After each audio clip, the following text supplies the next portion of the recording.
যে প্রথম প্রশ্নটা আমরা দেখলাম যে একটি নাট খুলতে 900 নিউটন স্ল্যাশ দিছি, বলছি স্ল্যাশটা হবে না, শুধু নিউটন মিটার হবে। মানের টর্ক প্রয়োজন। এক ব্যক্তি এফ ভেক্টর সমান দেওয়া আছে 20I প্লাস 15 যে নিউটন বল প্রয়োগে একটি রেঞ্জের সাহায্যে নাটটি খোলার চেষ্টা করছে। রেঞ্জের মধ্যবিন্দুর সাপেক্ষে বলের প্রয়োগ বিন্দুর অবস্থান ভেক্টর আর ভেক্টর 3I-2J এত মিটার। এটা হলো আমাদের উদ্দীপক। এবার প্রথম প্রশ্নটা কি বলছে, উদ্দীপকের তথ্য মতে নাটটি খোলা যাবে কিনা, তার নাটটি তুমি খুলতে পারবা কিনা। যে উদ্দীপক দেওয়া আছে সেই উদ্দীপক অনুযায়ী আমরা নাটটা খুলতে পারবো কিনা, তার মানে কার মান বের করতে হবে, টর্কের মান বের করতে হবে না। টর্কের মান বের করে দেখাইতে হবে যে টর্কের মান কত থেকে বেশি, 900 থেকে বেশি। নাটটা খুলতে 900 নিউটন মিটার টর্কের প্রয়োজন। আমাকে বল এবং ব্যাসার্ধ দেওয়া আছে, দিয়ে আমাকে বলল যে নাটটি খোলা যাবে কিনা। তার মানে আমাকে টর্কের মান দেখাইতে হবে 900 অথবা 900 থেকে কি হয়েছে কিনা, বেশি হয়েছে কিনা। যদি 900 থেকে কম হয় তার মানে নাটটি খোলা যাবে না। তাহলে এখন আমাকে ভেক্টর আকারে দেওয়া আছে এফ ভেক্টর আর ভেক্টর। তাহলে টর্ক নির্ণয়ের জন্য আমরা কিভাবে লিখি, যদি সূত্রটা কারো মনে থাকে, torque tau vector equal to R vector cross F vector. এরকম কিছু কি পড়াইছিলাম? জি ভাইয়া।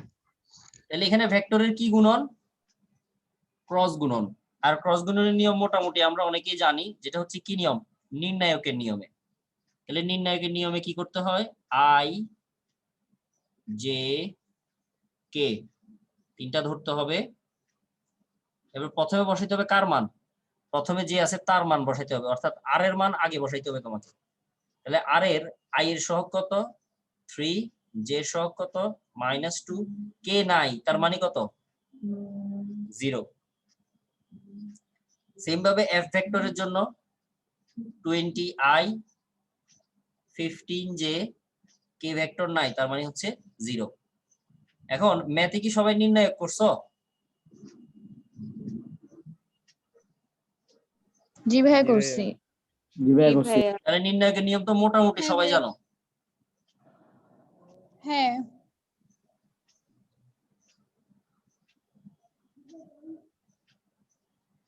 তাহলে নির্ণায়কের নিয়মে কি দেখো, দুইটা 0 থাকলে ওই যে কে এর সাপেক্ষে আমরা কি করে ফেলতাম, সরাসরি বিস্তার করতাম না, মনে আছে? ওইভাবে যদি মনে না থাকে সমস্যা নাই, তুমি আই জে কে ওইভাবে ধরেও করতে পারবা। অর্থাৎ যদি মনে থাকে সরাসরি কে ধরে করে ফেলতে পারো, অথবা আমরা আলাদা আলাদা করে যদি করি, যে প্রথমে আই ধরলাম, আই ধরলে আই বরাবর কলাম বাদ, আই বরাবর রো বাদ, তারপরে -2 দিয়ে গুণ করলে 0, এরপর সূত্রের মাইনাস 15 × 0 সেটাও 0। এটা হচ্ছে আই। এরপরে জে কি হয়, -j, জে এর ক্ষেত্রে জে বরাবর কলাম বাদ, জে বরাবর রো বাদ, তাহলে 3 × 0 সেটাও 0, সূত্রের মাইনাস 20 × 0 সেটাও 0। এরপর হচ্ছে কে, কে কে ধরলে কলাম বাদ রো বাদ, তাহলে 3 এ 15 কত 45, সূত্রের মাইনাস 20 আর -2 হবে -40, তাহলে মাইনাস আর সূত্রের মাইনাস হয়ে যাবে প্লাস, +40। এটা টোটাল মিলে আসলো কত আমাদের হিসেবে 45 + 40, তাহলে কত হবে 85 কে। তাহলে এটা তো আমাদের টর্কের ভেক্টর রাশি আসছে, তাহলে টর্কের মান কত হবে,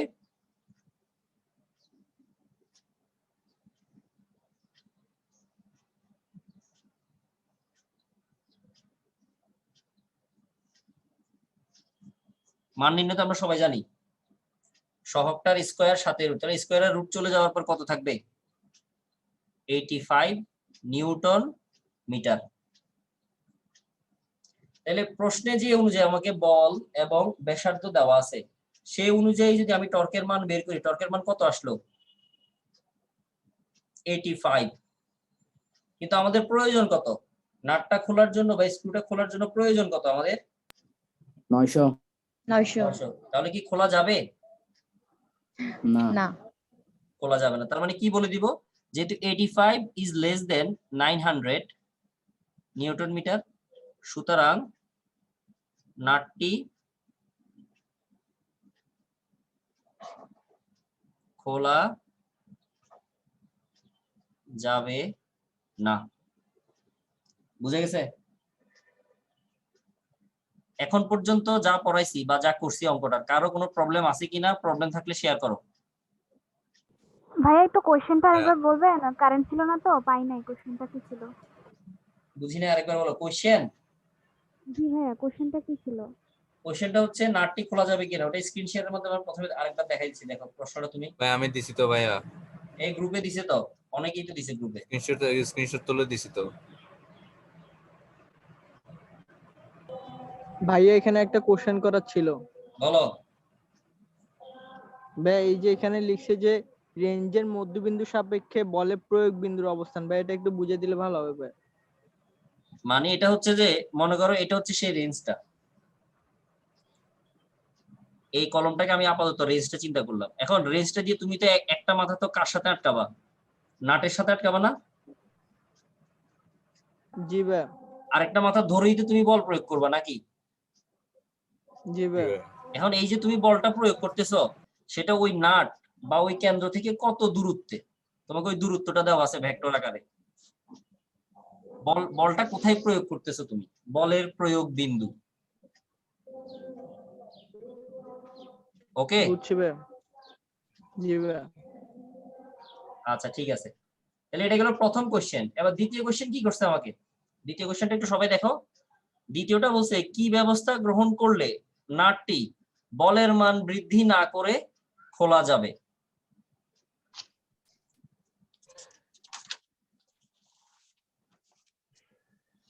তাহলে কি বললো আমাকে?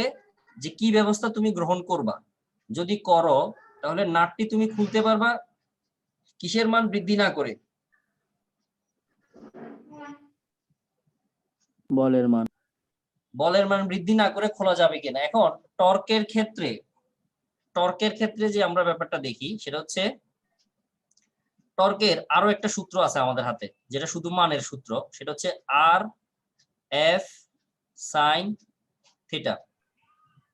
এটা কোত্থেকে আসে আশা করি সবাই জানো। যদি না জানো তাহলে আমি আরেকবার বলে দিচ্ছি, যে টর্কের কিছুক্ষণ আগে যেটা লিখছি আর ক্রস এফ, আর ক্রস গুণনের সূত্র কি? ইটা আর এফ সাইন থিটা, যেটা এ ক্রস বি থেকে আসে। এ ক্রস বি সমান ইটা এ বি সাইন থিটা। তো ওইভাবে যে আসে, সেখানে ইটার কাজ কি কারো মনে আছে? ইটাকে কি বলি, অথবা ইটার কাজ কি? দিক নির্ণয় করা। হ্যাঁ, কারণ ইটাকে আমরা কি বলছিলাম? ইটাকে আমরা বলছিলাম একক ভেক্টর, কারণ তার মাথায় টুপি আছে। আর যার মাথায় টুপি আছে সে একক ভেক্টর, সে শুধুমাত্র কি করে? দিক প্রকাশ করে। তাহলে দিকটা যদি আমরা বাদ দিয়ে দিই, তাহলে বাকি যেটা থাকবে সেটা তার কি? মান। এই হলো তার মান। দেখো এর উপরে কোনো ভেক্টর সাইন দিই নাই, এখানে কিন্তু ভেক্টর সাইন আছে। তার কারণ হচ্ছে তার মানও আছে, তার দিকেও আছে। এখানে শুধু মান। এখন এই মানটা দিয়ে আমরা বুঝতে পারি যে টর্কের মান কয়টা জিনিসের উপর ডিপেন্ড করে। তুমি যদি একটু ভালো করে খেয়াল করো যে টর্কের মান আর এর উপর ডিপেন্ড করে, টর্কের মান এফ এর উপর ডিপেন্ড করে, টর্কের মান থিটার উপর ডিপেন্ড করে। আর কি? যে অবস্থান ভেক্টরটা তোমাকে আমি প্রশ্নে দিয়ে দিছি। এফ কি? যেই বলটা তোমাকে দেওয়া আছে। থিটা কি? আর আর এফ এর মধ্যবর্তী কোণ। তাহলে এখন তুমি নাটটি যদি খুলতে চাও, তুমি সবচেয়ে বেশি পরিমাণ কোণ নেওয়ার চেষ্টা করবে না? প্রথম কথা।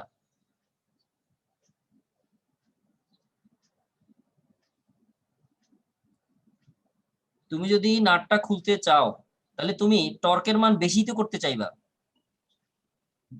এখন থিটার মান কত বসালে টর্কের মান সর্বোচ্চ হয় বা ম্যাক্সিমাম হয়? 90 ডিগ্রি। 90 ডিগ্রি। হ্যাঁ, এই তো ভালো একটা কথা বলছো। তাহলে আমরা একটা ব্যবস্থা নিতে পারতেছি, সেটা হচ্ছে থিটা ইকুয়াল টু 90 বসাইতে পারি। থিটা ইকুয়াল টু 90 বসাইলে টর্কের মান কত হবে? সর্বোচ্চ হবে। আর বাকি দুইটা কি আমরা চেঞ্জ করতে পারবো চাইলে? আর এফ কি চেঞ্জ করা যাবে? না, প্রশ্নে বলা আছে না। হ্যাঁ, ওইটা তো প্রশ্নে বলাই আছে, যে কারণে আমরা সেটা কি করতে পারতেছি না? পরিবর্তন করতে পারতেছি। তাহলে আমরা থিটার মান ম্যাক্সিমাম, অর্থাৎ থিটার মান 90 ডিগ্রি ধরে দেখবো টর্কের মান কত থেকে বেশি আসে কিনা, 900 থেকে বেশি আসে কিনা। কারণ নাটটি খুলতে আমাদের 900 নিউটন মিটার টর্কের দরকার হবে। ক্লিয়ার? তাহলে থিটার মান আমরা 90 ধরলাম, 90 ডিগ্রি ধরে টর্ক বের করতে যাচ্ছি। তাহলে এই যে এখানে আমি আর লিখলাম, আর মানে কি? আর ভেক্টরের মান না?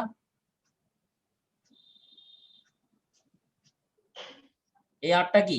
প্রশ্নে তোমাকে জি যে ভাইয়া। আর দিছে সেখানে তো ভেক্টর রাশি দেওয়া, কিন্তু এটা কি ভেক্টর রাশি হবে? কারণ আমি তো টর্কের মান নির্ণয় করতেছি, এখানে শুধু মান বসবে। তাহলে আর ভেক্টরের মান কত হবে? আর ভেক্টর কত দেওয়া ছিল? 3i - 2j। সেটার মান নির্ণয় নিয়ম কি? রুট ওভার হবে যে সহগগুলো তাদের স্কয়ার হবে। 9 4 কত? Root over 13। এটা হচ্ছে আর ভেক্টরের মান। সেম ভাবে এফ ভেক্টরের মান কত হবে? এফ, এখানেও আমার এফ ভেক্টরের মান লাগবে।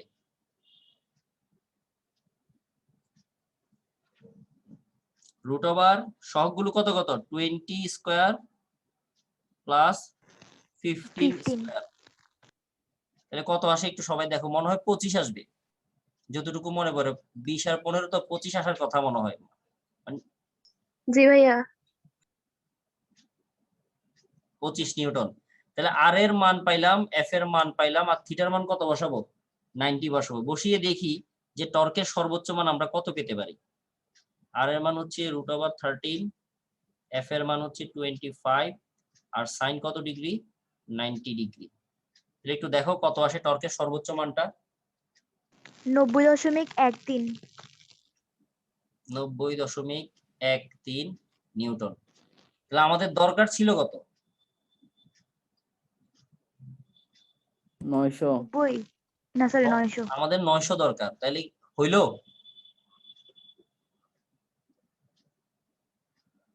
তাহলে আমরা যে টর্কটা পাইলাম সেটা কি 900 থেকে বেশি হয়েছে? আমরা বলতেছি না, হয় না। কিন্তু ওই 900 না দিয়ে যদি সেখানে 90 দিতাম তাহলে কিন্তু ঘটনাটা ঘটতো, মানে 90 থেকে একটু বেশি আসছে যদি প্রশ্নে 90 দেওয়া থাকতো।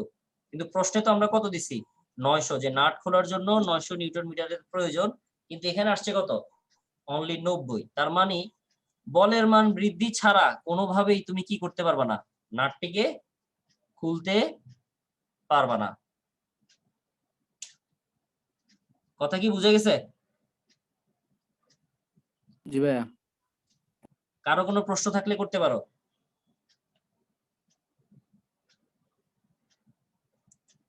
কারো কোনো প্রশ্ন থাকলে করতে পারো। ঠিক আছে, ধরে নিলাম কারো কোনো প্রশ্ন নাই। তাহলে এটা গেলো আমাদের 1 নাম্বার। তাহলে এই নিয়মে যদি অন্য কোনো অঙ্ক দেওয়া হয় সেই অঙ্কগুলো কি পারা যাবে তো নাকি?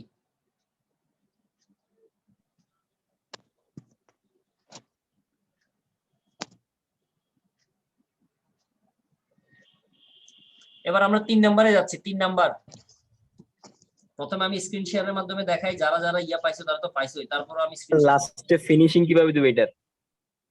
এটার ফিনিশিং কি লিখবা? এটার ফিনিশিং লিখবা যে কোনো বলের মান বৃদ্ধি না করে যে ব্যবস্থাই নেওয়া হোক না কেন, কি করা যাবে না?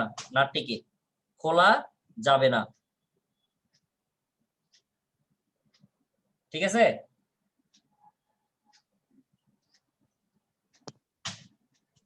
জি ভাই বুঝছি। এবার আমরা আসতেছি 3 নাম্বার। এখানে 3 নাম্বার একটা দেওয়া আছে, একটু দেখো।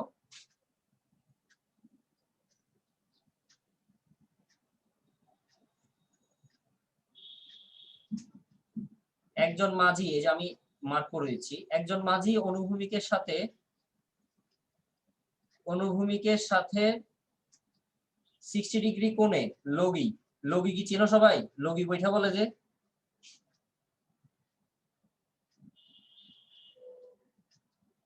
সবাই কি লগি চিনো?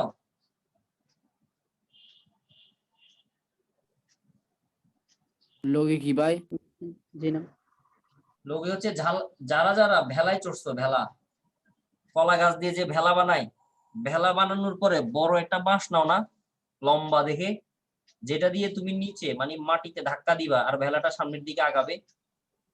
ওটা তো ভাই বৈঠা বলে যেমন। কইছে ভাইয়া বেহুলা। না না, ওইটা বৈঠা না। বইটা তো হচ্ছে ছোটগুলা, যেগুলো দিয়ে বায় নৌকা বেয়ে বেয়ে সামনের দিকে আগায়, ওগুলা না হচ্ছে বৈঠা। ওই লম্বা যেটা বাঁশের মতো অনেক বড়, হ্যাঁ ভাই বুঝছি বুঝছি চিনছি। যেটা দিয়ে মাটিতে ধাক্কা দেওয়া আর কি, ওইটাকে বলা হয় লগি। লগি বড়টা আর কি, অনেক বড় বাঁশ বাঁশ বাঁশ আর কি, চিকন বাঁশগুলো। ঠিক আছে? তো বলছে এই লগির সাহায্যে ভূমিতে 400 নিউটন বল প্রয়োগ করে, এতে নৌকাটি 1 ms ইনভার্স 2 ত্বরণ প্রাপ্ত হয়, মাঝি সহ নৌকার ভর 130 কেজি। প্রথম প্রশ্ন, নৌকার উপর কার্যকর বল নির্ণয় করো। প্রথম প্রশ্ন। দ্বিতীয় প্রশ্ন বলতেছে উদ্দীপকের তথ্য মতে নৌকাটি ত্বরণ প্রাপ্ত হবে কিনা। উদ্দীপক আমাকে বলছে যে সে 400 নিউটন বল যে ভূমির সাথে 60 ডিগ্রি কোণে আঘাত করতেছে, এই আঘাত করার কারণে নৌকাটা এত ত্বরণ প্রাপ্ত হয়। তাহলে প্রথম প্রশ্ন হইছে যে নৌকার উপর কার্যকর বল কত। তুমি বল দিছো 400 কি পুরোটাই নৌকার উপর কাজ করবে?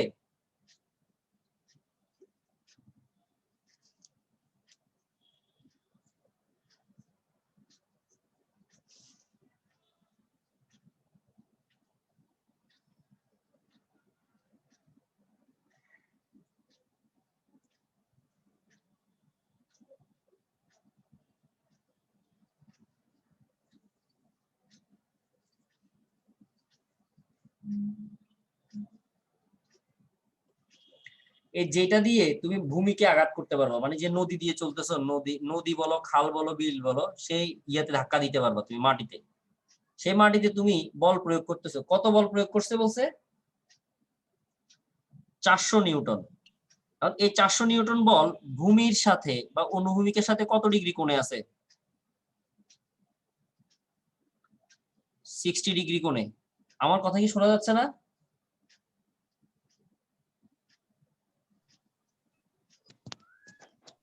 শোনা যাচ্ছে ভাইয়া।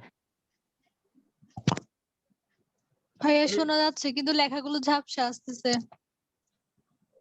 একটু টাইম দাও, একটু টাইম দিলে ক্লিয়ার চলে আসবে। ওটা নেটে আপ ডাউন করে তো, এই কারণে আর কি। তাহলে আমি দরকার একটু বড় করে লিখবো আর কি। তাহলে এটা হচ্ছে ভূমি, এটা হচ্ছে ভূমি। ভূমিতে তুমি এই লগি দ্বারা তুমি আঘাত করলা বা বল প্রয়োগ করলা। কত বল প্রয়োগ করতে বলছে আমাদেরকে? 400 নিউটন। তাহলে 400 নিউটন বল প্রয়োগ করছো। এখন 400 নিউটনের পুরোটাই কিন্তু নৌকাটিকে সামনের দিকে নিয়ে যাবে না। আমরা বলি কি করবে, এই যে লগিটা আছে সেই লগিটা কয়টা ভাগে ভাগ হবে তার বলটা? উপাংশের নিয়ম অনুযায়ী 2টা অংশে ভাগ হবে। 2টা অংশে ভাগ হবে। তার ভিতরে কোন অংশটা তাকে সামনের দিকে নিয়ে যাবে? cos থিটা অংশটা। তাইলে তুমি যে বল প্রয়োগ করতেছো সেই বলের মান হচ্ছে 400 নিউটন। 400 নিউটনের ভিতরে এখানে থিটার মান দিছি আমরা কত? 60। তাহলে কার্যকর বল কত হবে? কত বল নৌকার উপর কাজ করতেছে? কার্যকর বল ধরলাম f প্রাইম সমান হবে f cos থিটা। তার মানে তুমি দিছো 400 সম্পূর্ণটা তার উপর কাজ করবে না, করবে তার ভিতরে কতটুকু অংশ? অনলি cos এর অংশটা তার উপর কাজ করবে। তাহলে f এর মান কত? 400 cos কত ডিগ্রি? 60 ডিগ্রি। সেখান থেকে তুমি কার্যকর বলের মানটা পেয়ে যাবে। দেখো কত আসে।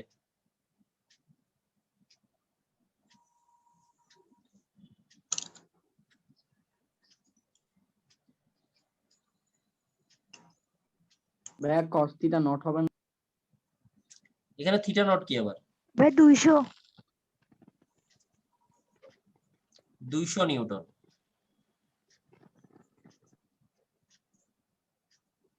তাহলে এটা হচ্ছে নৌকার উপর কি বল? কার্যকর বল। তাহলে তুমি দিছো কত?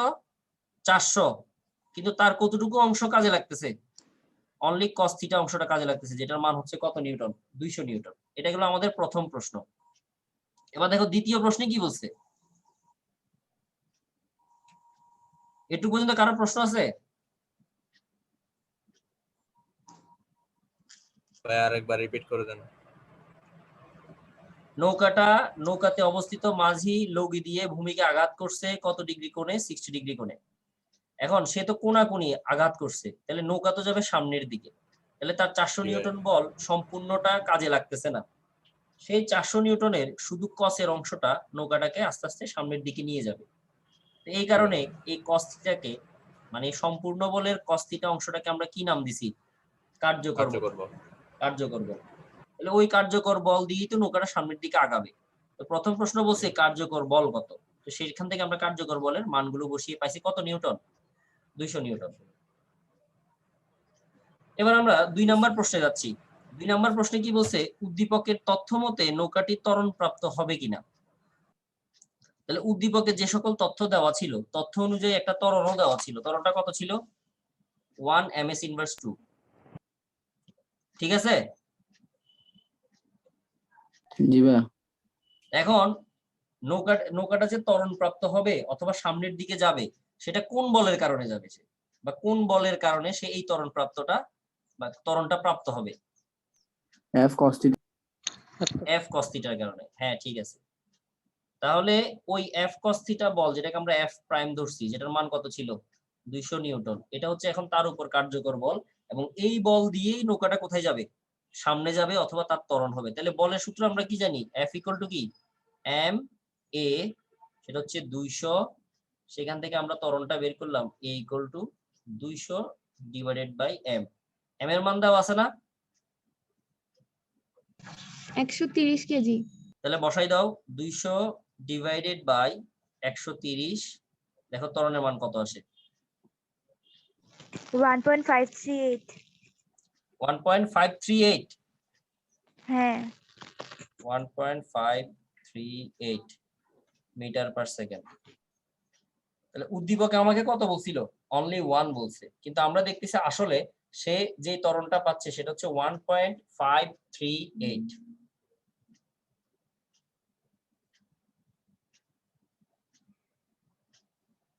সবাই কি বুঝতে পারছো?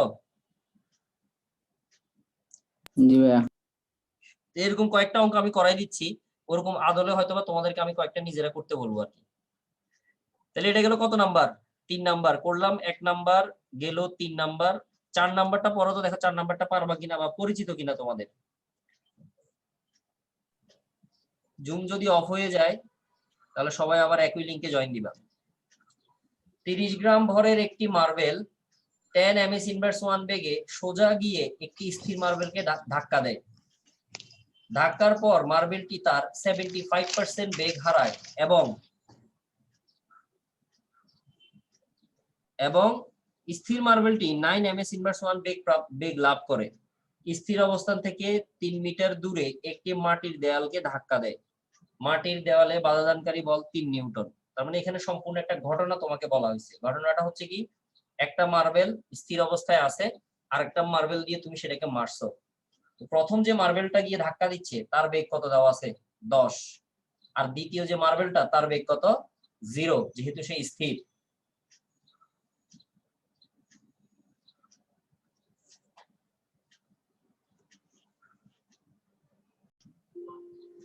ধাক্কার আগে প্রথম মার্বেলটা, যেটা ভর হচ্ছে 30 গ্রাম, সেটা কত বেগে গতিশীল ছিল? 10 ms ইনভার্স 1 বেগে গতিশীল ছিল। এরপর আরেকটা যে মার্বেল, যার ভর সম্পর্কে কোনো কিছু আমাদেরকে বলে নাই, স্থির মার্বেল, সে স্থির অবস্থায় আছে, তার মানে তার কোনো বেগ নাই। এটা গিয়ে যখন ওকে ধাক্কা দিছে, ধাক্কার পরে গিয়ে কি হয়েছে সে ব্যাপারটা একটু আমরা দেখি। ধাক্কার পরে মার্বেলটি তার বেগের 75% বেগ হারায়। তার মানে এতক্ষণ এই প্রথম মার্বেলটার একটা বেগ ছিল, সেটা হচ্ছে 10, আর এখন মানে ধাক্কার পরে তার বেগ কত হয়েছে সেটা আমরা জানি না। তবে আমাদেরকে একটা তথ্য দিছে, তথ্যটা হচ্ছে ধাক্কার পরে যেই বেগ হবে সেটা হবে তার আগের বেগের কতটুকু? 75% বাদ যাবে। তাহলে আমরা বেগ কোনটা ধরি, যেটা বাদ যায় না যেটা অবশিষ্ট থাকে, সেটা কোনটাকে ধরি?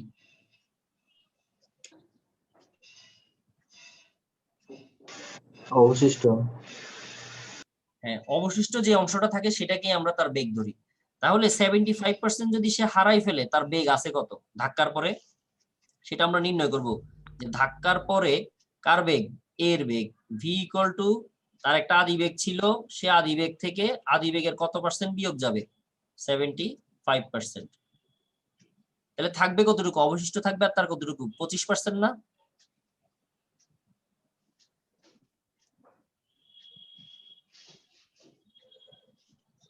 %75 যদি হারাই ফেলে তাহলে থাকবে কত? আর 25% না? লেখা কি বুঝাচ্ছে না? জি স্যার, বুঝা যাচ্ছে। তার আদি বেগ কত ছিল? 10, আর 25% কে দশমিকে দাঁড়ায় কত? 2.5। 0.25।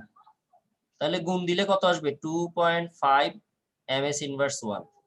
তাহলে এটা হচ্ছে ধাক্কার পরে ওর বেগ, যেটা আমরা নিজেরা নির্ণয় করলাম এবং নির্ণয় করে লিখে দিলাম, যেখানে তার বেগ হচ্ছে 2.5 ms ইনভার্স 1। সেটা হচ্ছে ধাক্কার পরে, যার ভর কত গ্রাম?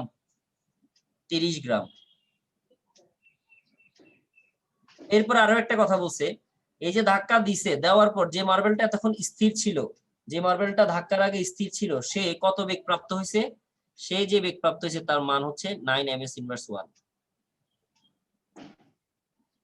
এতটুকু পর্যন্ত আমরা প্রথমে কাজ করে নিই। এই যে এখানে আমরা ধাক্কার আগে ধাক্কার পরে, তাহলে এখানে স্থিতিস্থাপক অস্থিতিস্থাপক সংঘর্ষ চলে আসবে না?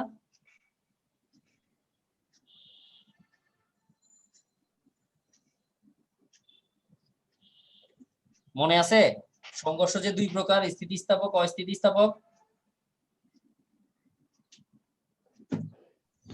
জি ভাইয়া। এখন স্থিতিস্থাপক হোক অথবা অস্থিতিস্থাপক হোক, সবার ক্ষেত্রেই কিন্তু আমরা কোন সূত্র ব্যবহার করতে পারি? ভরবেগের সংরক্ষণশীল সূত্র ব্যবহার করতে পারি আমরা সবাই। সেটা স্থিতিস্থাপক হোক অথবা অস্থিতিস্থাপক হোক, আমরা ভরবেগের সংরক্ষণশীল সূত্র ব্যবহার করতে পারি। তাহলে প্রথম যে প্রশ্নটা আমার কাছে জানতে চাইছে, বলছে স্থির মার্বেলটি, অর্থাৎ যে মার্বেলটা প্রথমে স্থির ছিল এবং পরে গিয়ে সে 9 ms ইনভার্স 1 বেগ প্রাপ্ত হয়েছে, তার ভর নির্ণয় করতে বলা হয়েছে। অর্থাৎ স্থির মার্বেলটির ভর নির্ণয় করো। এটা হচ্ছে প্রথম অঙ্কটা। তাইলে তারা এখানে ধাক্কা হয়েছে, আর ধাক্কা হইলে আমরা অবশ্যই কার সূত্র ব্যবহার করতে পারি বলছি? ভরবেগের সংরক্ষণশীল সূত্র। তাহলে ধাক্কার আগে প্রথম বস্তুর একটা ভরবেগ ছিল m1 u1, দ্বিতীয় বস্তুর ভর ছিল কিন্তু বেগের জায়গায় কত হয়ে গেছে? 0, কারণ সে স্থির অবস্থায় ছিল। সমান ধাক্কার পরে তারা কি একসাথ হয়ে গেছে নাকি আলাদা ছিল ধাক্কার পরে?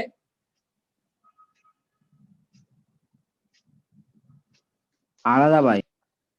আলাদা। তাহলে ধাক্কার পরে প্রথম মার্বেলের ভর বেগ, ধাক্কার পরে দ্বিতীয় মার্বেলের ভর বেগ, সূত্র যে লিখছি বুঝতে পারো না এমন কেউ নাই আশা করি। ভরবেগের সংরক্ষণশীল সূত্র।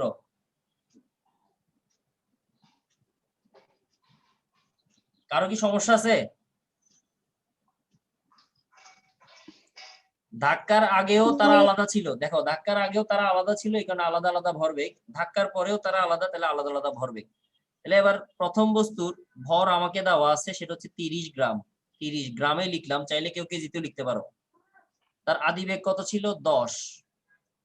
ধাক্কা, এগুলো হচ্ছে ধাক্কার আগে। ধাক্কার আগে দ্বিতীয় বস্তুটা কি ছিল? স্থির ছিল, তাহলে তার আদি বেগ হয়ে যাবে 0, তাহলে পুরো অংশটাই হয়ে যাবে 0 ইকুয়াল। ধাক্কার পরে প্রথম বস্তুর ভর 30 গ্রাম আছে, শেষ বেগ কত হয়ে গেছে? 2.5 প্লাস দ্বিতীয় বস্তুর ভর কত সেটা আমরা জানি না, সেটা হচ্ছে m2, তার বেগ হয়ে গেছে কত? 9। তাহলে এখান থেকে তুমি ক্যালকুলেশন করে কার মান বের করবা? m2, যে কিনা ধাক্কার আগে কি অবস্থায় ছিল?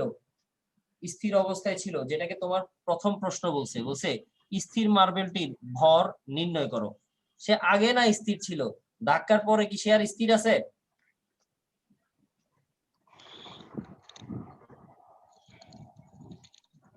ধাক্কার পরে কি সে স্থির আছে? না ভাই, স্থির নাই।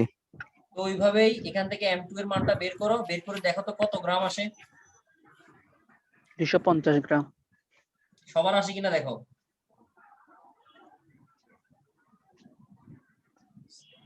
ভাই 25 গ্রাম আসতেছে। ওয়ালাইকুম আসসালাম। 25 গ্রাম। 25 গ্রাম। 25 গ্রাম।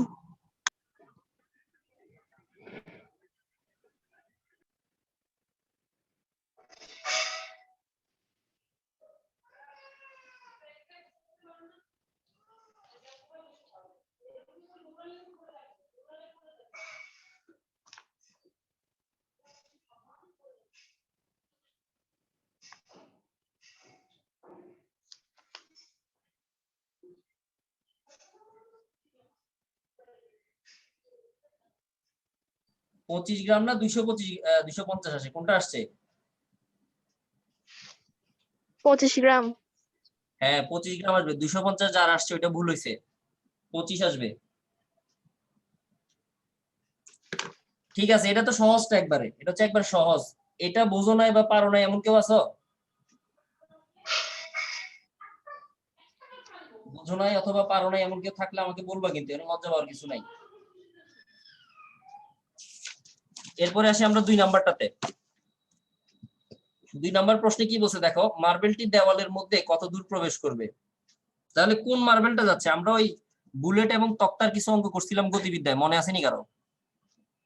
বুলেট তক্তা ভেদ করে, ওই থিমটা এখানে কাজে লাগাবো আমরা।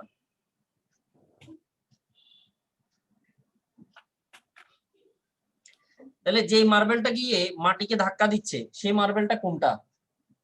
পরেরটা না? মানে প্রথমে যেটা স্থির ছিল।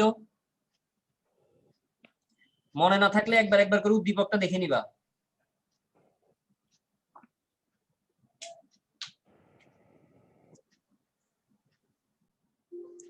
তাহলে পরের অঙ্কটা যদি আমরা একটু কথা বলি, পরের অঙ্কটা নিয়ে যেটা বলতেছিলাম, প্রশ্ন কি বলছে পরেরটাতে, যে কত দূর আর প্রবেশ করবে।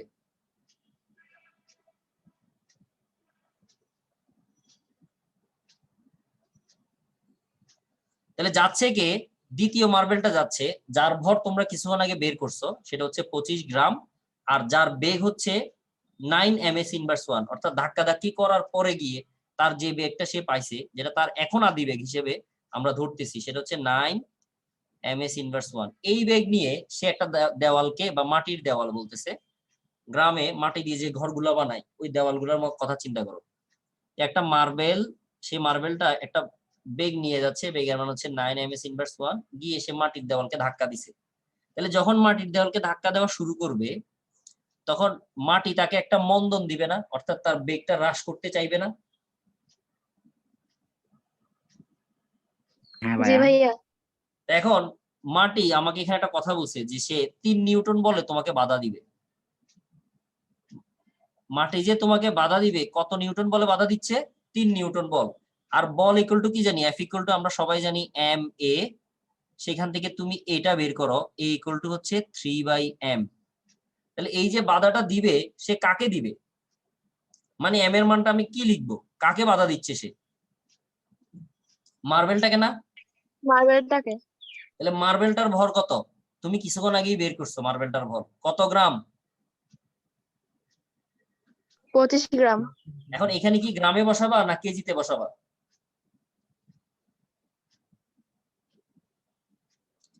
ভরের কেজিতে। হ্যাঁ, ভরের এসআই একক কি? ভরের এসআই একক হচ্ছে কেজি, তাহলে অবশ্যই এখানে কেজিতেই বসাবা। তাহলে 3/25 ইন্টু 10 ইনভার্স 3, অর্থাৎ ভরটাকে 10 ইনভার্স 3 দ্বারা গুণ করে কিসে নিয়ে গেছি? কেজিতে নিয়ে গেছি। তাহলে 3/25 ইন্টু 10 ইনভার্স 3। তাহলে দেখো মন্দন, মানে যেটা এখানে বাধাদানকারী বল, সেখান থেকে মন্দনটা কত আসে। আমি এখানে ফ্রেশ ভাবে লিখে দিচ্ছি।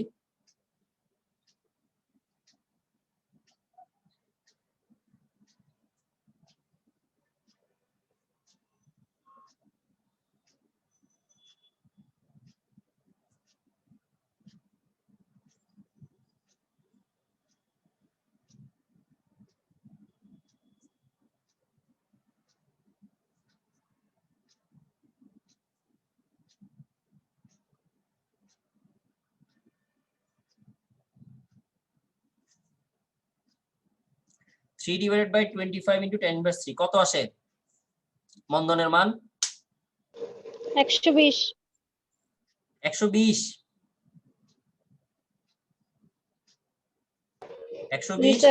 Metre second inverse 2। তার মানে তুমি এই মার্বেলটা, যার ভর হচ্ছে 25 গ্রাম, সেই মার্বেলটাকে নিয়ে তুমি একটা দেওয়ালে কি করতে যাচ্ছ? প্রবেশ করতে যাচ্ছ। দেওয়াল তোমাকে একটা বাধা দিচ্ছে, কত বলে? 3 নিউটন বলে। আর বাধাদানকারী বল থেকে যে ত্বরণটা পাইছি, বেসিক্যালি ওইটা কি মন্দন না?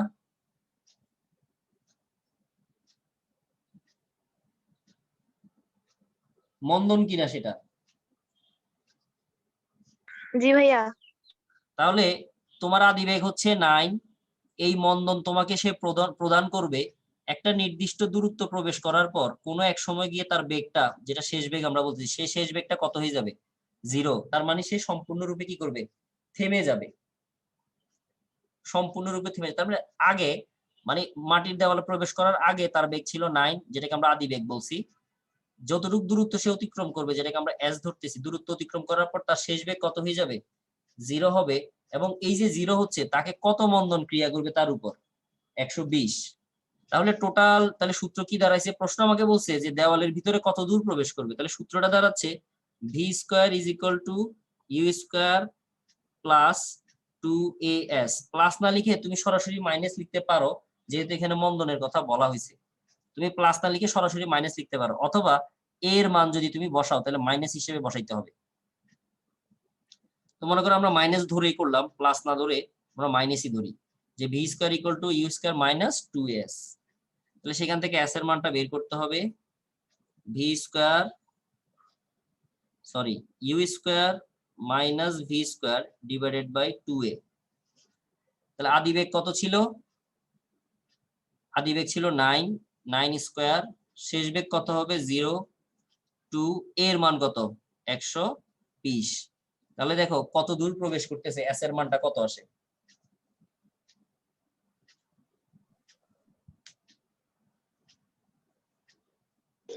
জিরো পয়েন্ট থ্রি ফোর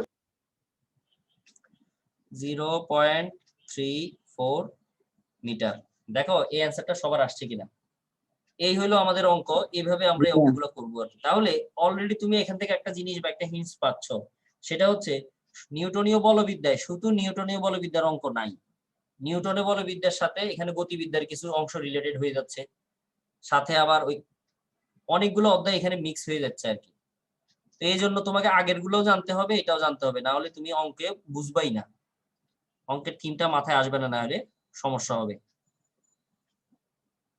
এই যে 3টা অঙ্ক করালাম, কারো কোনো সমস্যা হয়েছে কিনা বুঝতে? যারা দেখতে পাচ্ছ না বলছো, তারা রেকর্ডটা আরেকবার দেখে রাখবা আর কি, বা একবার দেখে নিবা। এছাড়া আর কোনো কারো সমস্যা হয়েছে কিনা? না ভাইয়া। না ভাইয়া।